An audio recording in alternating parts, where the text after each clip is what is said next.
Shalom, welcome to the Jewish View. My name is Rabbi Nachman Simon of the Chabad House of Damer, together with my co-host Mark Larnage, statewide news service, jbiztechphilly.com, and now columnist for the Jewish Press. Yep, I have a column called The Albany Beat, and I talk about how government relates to the Jewish community, or doesn't, as the case may be. So I'm having a lot of fun with that. But today, we have a really special guest with us today. The new rabbi from Congregation Beth Israel in Schenectady, Rabbi Avraham Kelman. Welcome to the Jewish View. Thank you so much for having me. It's so nice to have you here because I have learned so much about you and I am just fascinated by your background. And Schenectady is lucky to have you as their spiritual leader and rabbi. It's just Listen, incredible. Mark, why do we have pictures of Italy if we're talking about Schenectady? Well, because the rabbi was the chief. Rabbi Kelman previously served as chief rabbi of the city of Trieste, Italy, and was rabbi of the Bukharin congregation of Kew Garden Hills. So there Were you you go. an honorary Italian or Yes, I'm an honorary Italian. Yeah.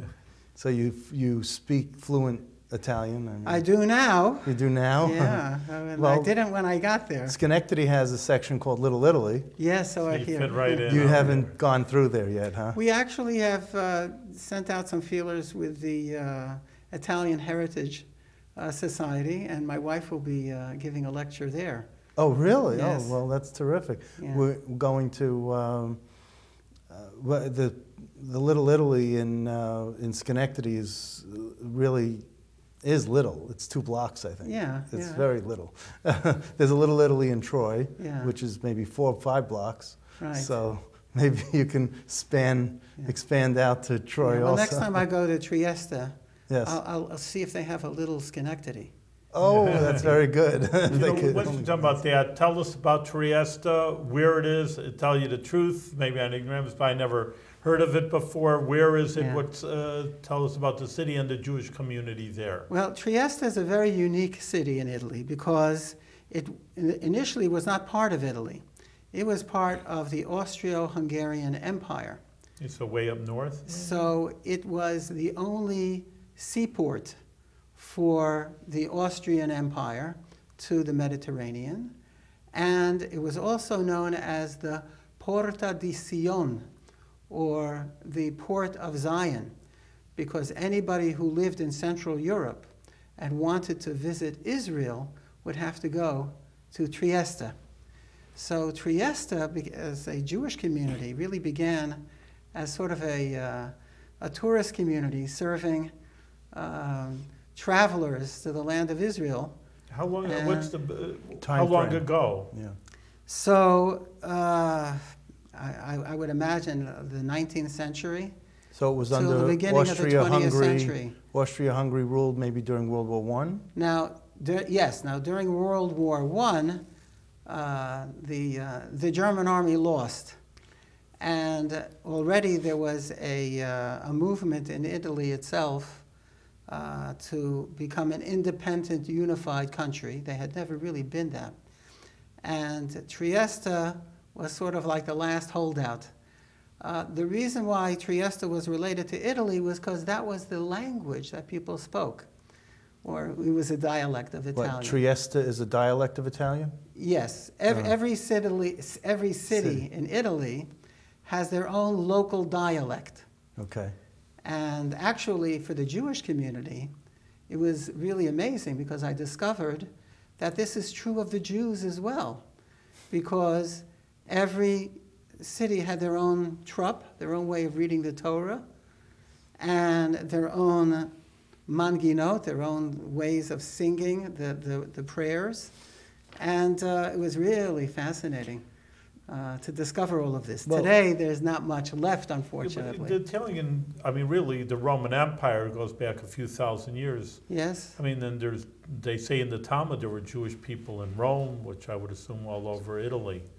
Do they have that old of a history? Do they date it back? Oh, yes. We know a lot of people who can really trace their ancestry back to the destruction of the temple.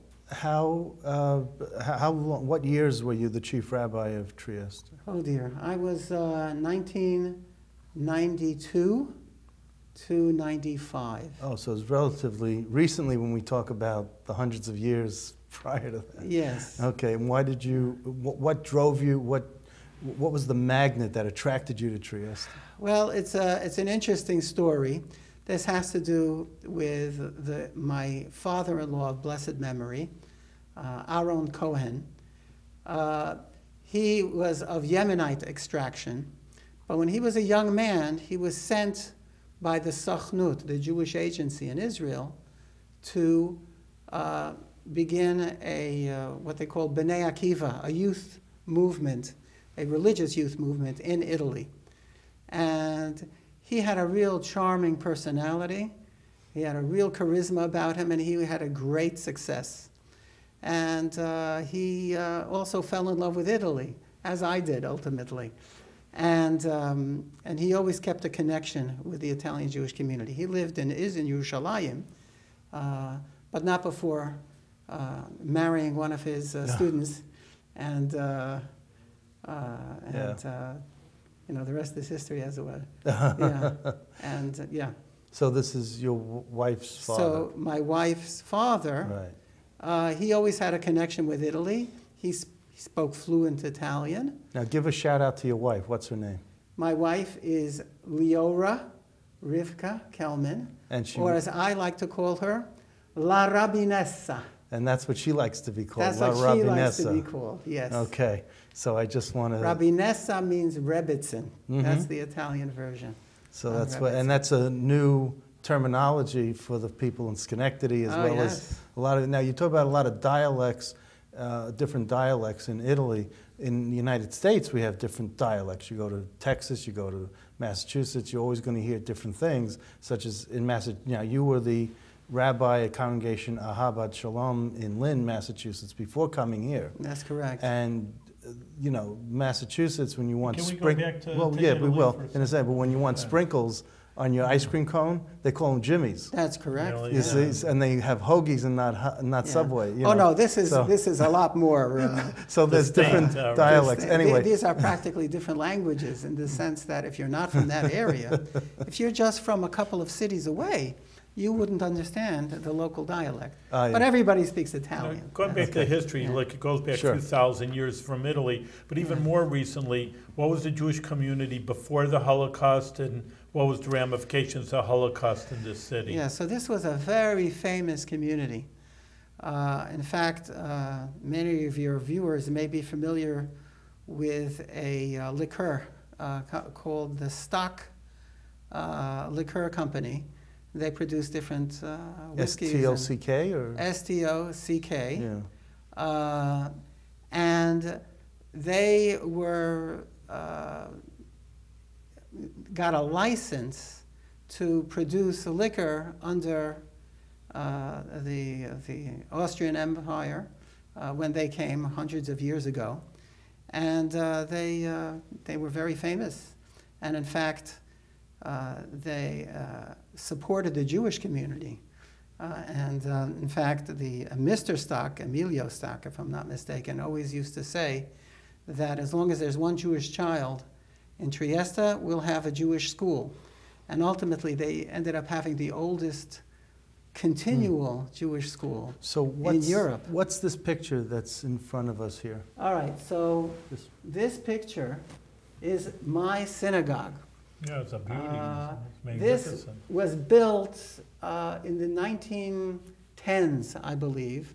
This was at a time when the Jewish community had, for the first time in their history in Italy, they were able to flex. They were able to flex their muscles. They were truly equal citizens, and many of them were very. Before the Austrian-Hungary Empire. Of course, Jews were confined to ghettos. Well, until the late 19th century. I have to tell you, this looks like some of the synagogues in New York City, up here in Troy.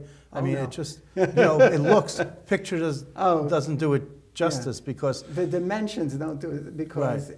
How many people would this, how many congregants would this I've never seen such a big building in my life. It's a cavern. So how many, and when you can't use a microphone to give a sermon, how did you, and it's so cavernous. That was not a problem. Like I said, it was so cavernous. The acoustics were great? The acoustics were very good. Okay. Yeah. So what about so how many people did this sit? How many congregants? Oh dear. I think 2,000 people. Wow, 2,000. Wow. Yeah. And did it ever have 2,000 Jews in Trieste? Yes, I think before the war there were. See, I always say Italy if you was a build it, pretty- they will come, but apparently, so this is still in existence. This is still Yeah. up.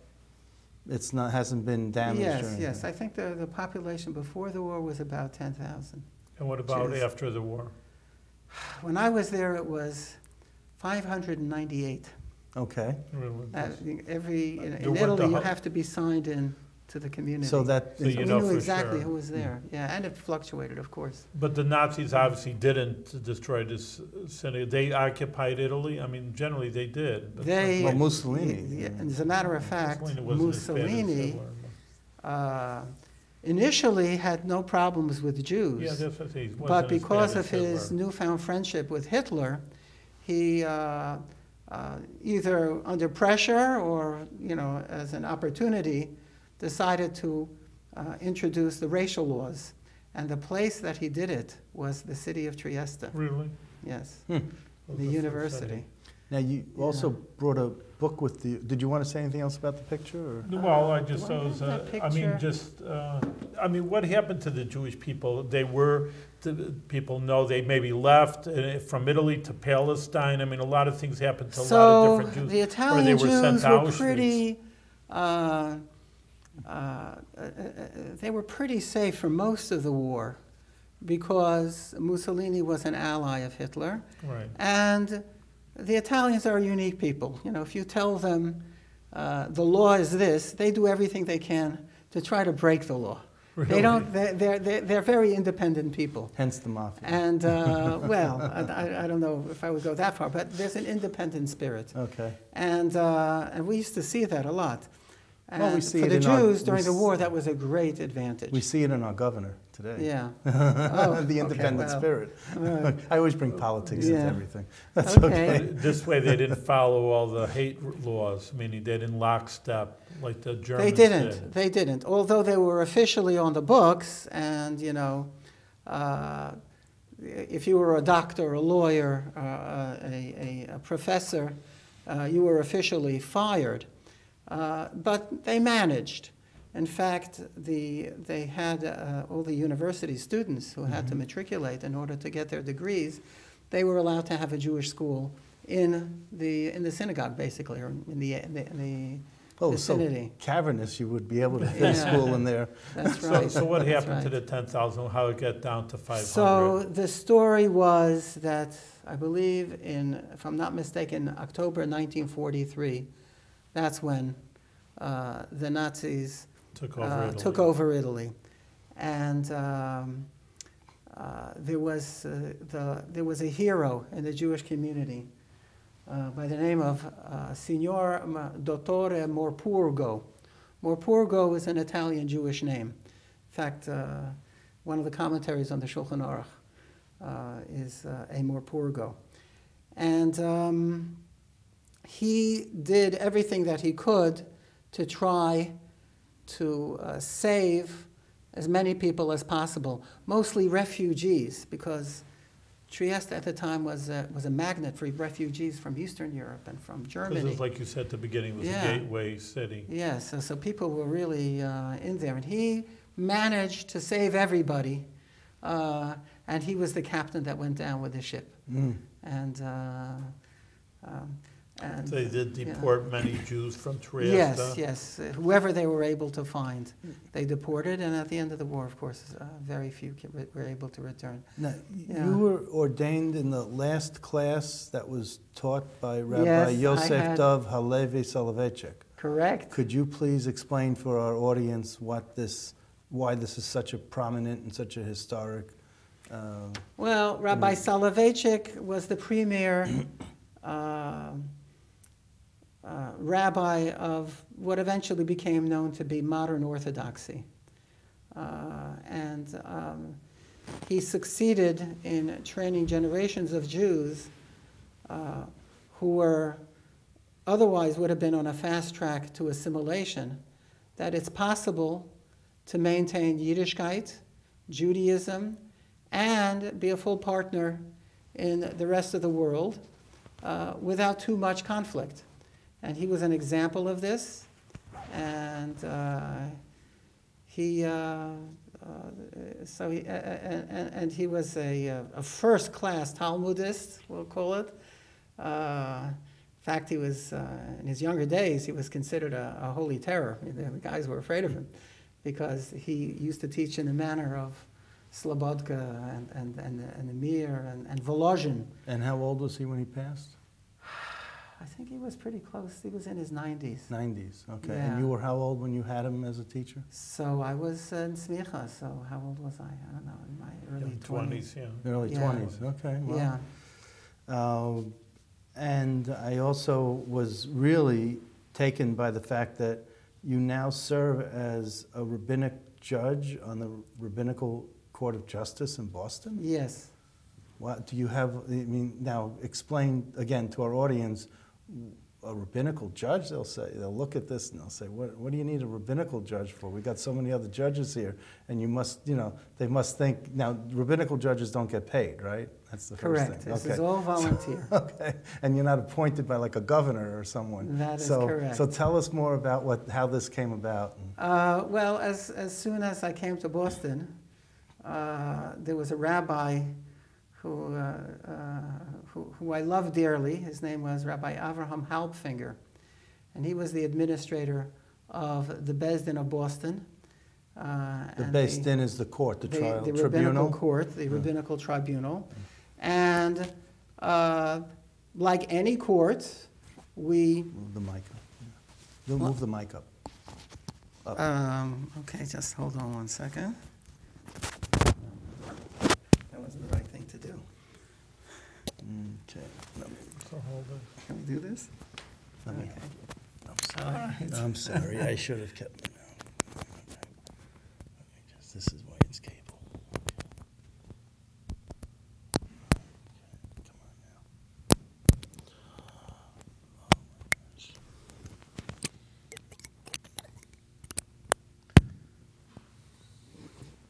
So you have two rabbis and a reporter. I know. Okay. Yeah. You need an engineer. Okay. Okay. All right, We're now a we're little good. Beis All Din. right, go ahead. Okay, so like any court of law, according to Jewish law, according to the Torah, if two Jews have a financial dispute that needs to be resolved, they are technically obligated to go to a rabbinical court. And those Jews who respect those laws would come to us to resolve their financial issues. And includes divorce. But Yeah. our main function Yeah. was really Jewish divorce, and also we were involved in conversions. Mhm. And that was 90% of what we did. Not forced conversions, but It's not the But- Spanish Inquisition. okay. It's Italy over there. Yeah. So so that's what you do. So you travel to Boston on a regular basis for this?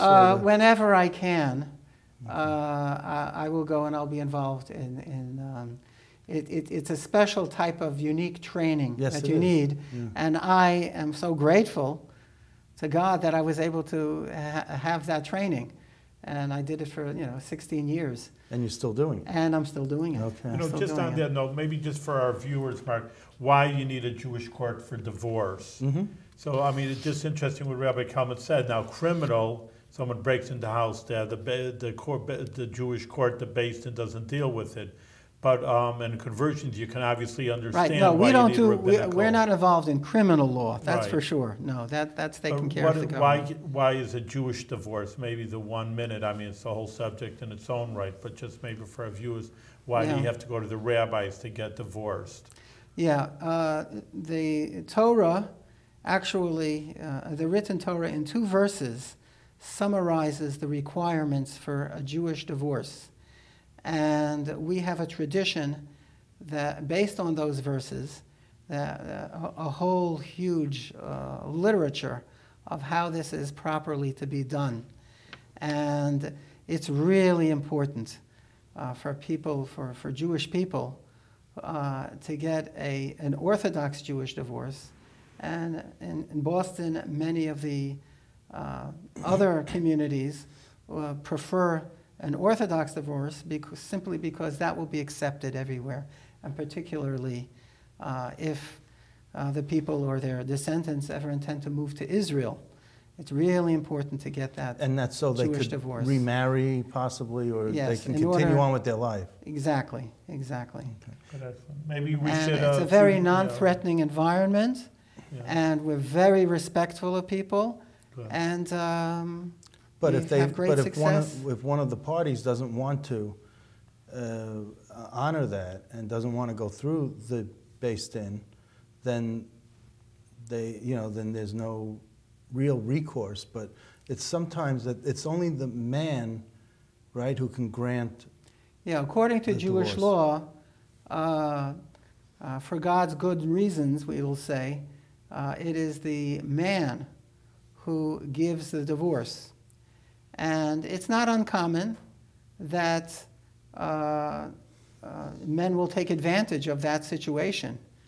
Well, and not just that, it's women take advantage of it also. Yes, that's true. And According the to Orthodox Union yeah. just passed at their biennial convention in December, they just passed a resolution that would equal the penalties for the women as the men. Now, the men get called up for an aliyah, the women don't.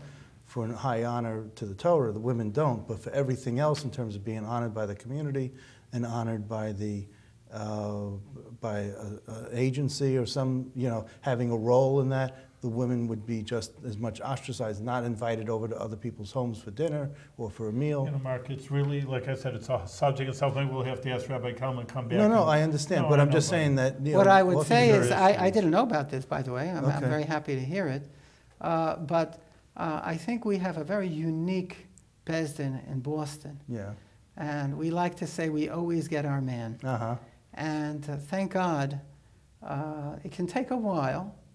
And like I said, we're very respectful, and very rarely once people understand the importance and the value, that they will still be stubborn and not want to give the get. Right.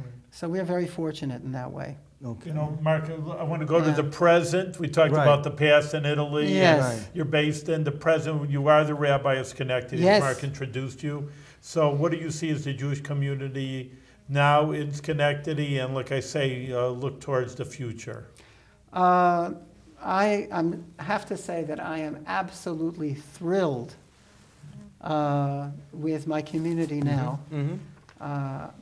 And I understand why, because they obviously previously had very good rabbis. And so most of the work of building a community was done for me when I got here.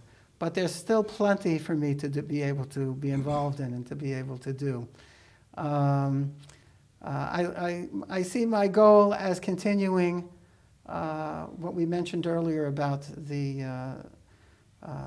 Weltanschauung, the view of Rabbi Solovechick, to do my best to demonstrate that a person can live a fully Orthodox life and have interests in the world as well, and they don't need to clash.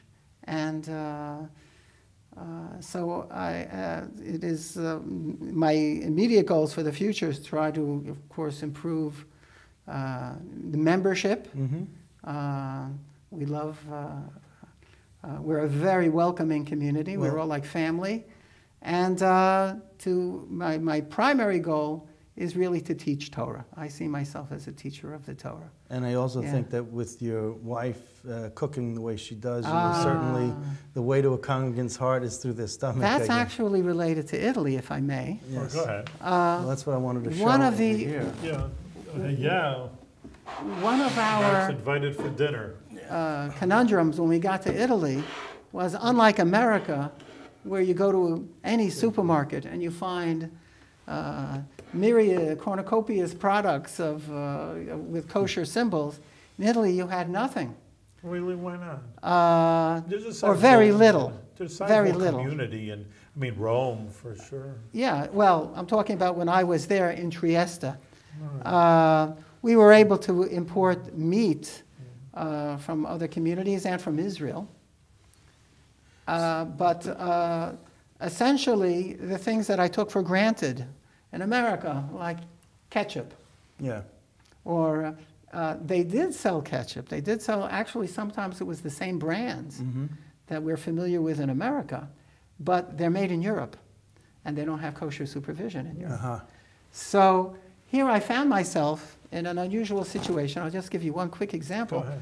When we the very first Shabbos we were there, I knocked on a neighbor's door, this ancient building that we lived in, beautiful building, and I asked her, where do you buy challah for Shabbos? And she gave me this quizzical look, and she said, you mean in America you buy challah? And I said, yeah. And she says, well, we all make challah.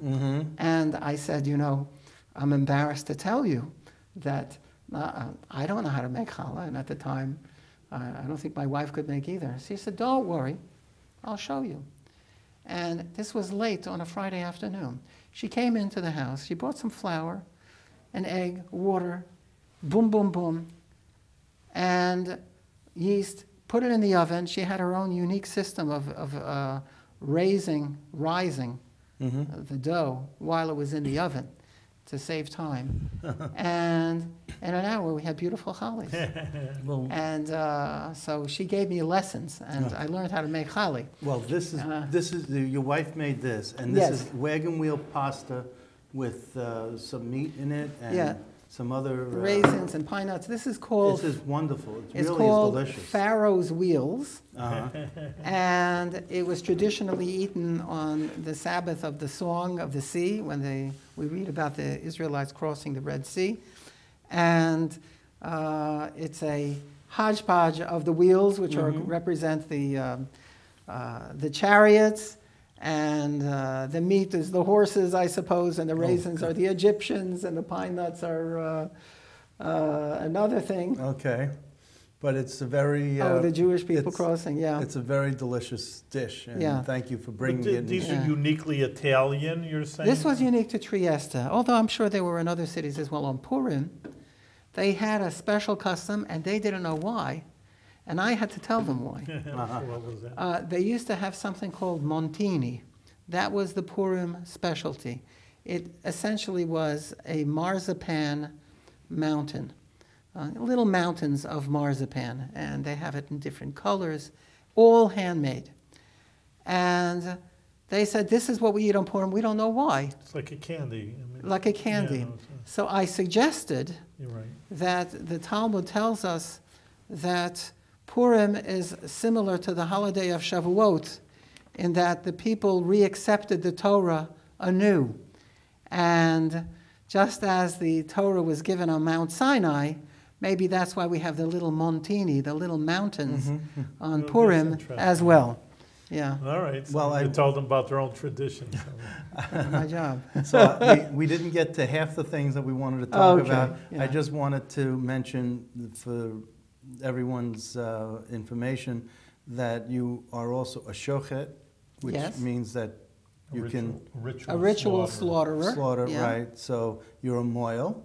Yes. Another type of cutting. You got to use your knife over here, someone who knows how to use their knife. And a sofer also, which you know how to write. So as a moil, the Metzitzah B'peh? Metzitzah B'peh. So do you do that, or? We have a special, I don't know how graphic you want me to go. I mean, it's blood, drawing the blood from the penis. Drawing the blood from the penis through a tube. Okay, so you don't do which oral. according to many...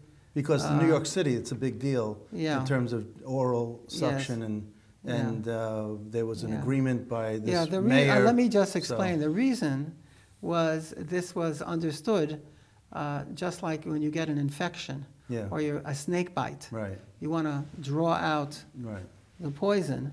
So too, people will very often see, throughout history, that the Brit Milah could be very dangerous. So already in Talmudic times, they understood that this is a good way to try to remove any infection that might have come as a result of the knife, etc. Right, but you have the straw in between. Yeah. Okay, so because some rabbis don't, so that's why I'm asking. Okay. Okay. And that you also are the father of 3 children. So 3 lovely children. 3 lovely children. Okay. And the grandfather of 2 lovely grandchildren. Emuna. Yes. Okay. So wonderful. It's All right, very good. Much success to you in Schenectady at Congregation Beth Israel. All right. This was a wonderful show. I mean, I learned so much, and we got so much more. We're going to have you back. Yeah. Okay. Thank you very much, Rabbi Kelman. Success in Schenectady. Welcome to the Jewish community. Anyway, you've been here for a few months. I've been welcomed so beautifully. And a lot of success in your future endeavors. Thank you very much. Thank you. All right. Sei gesund. Okay.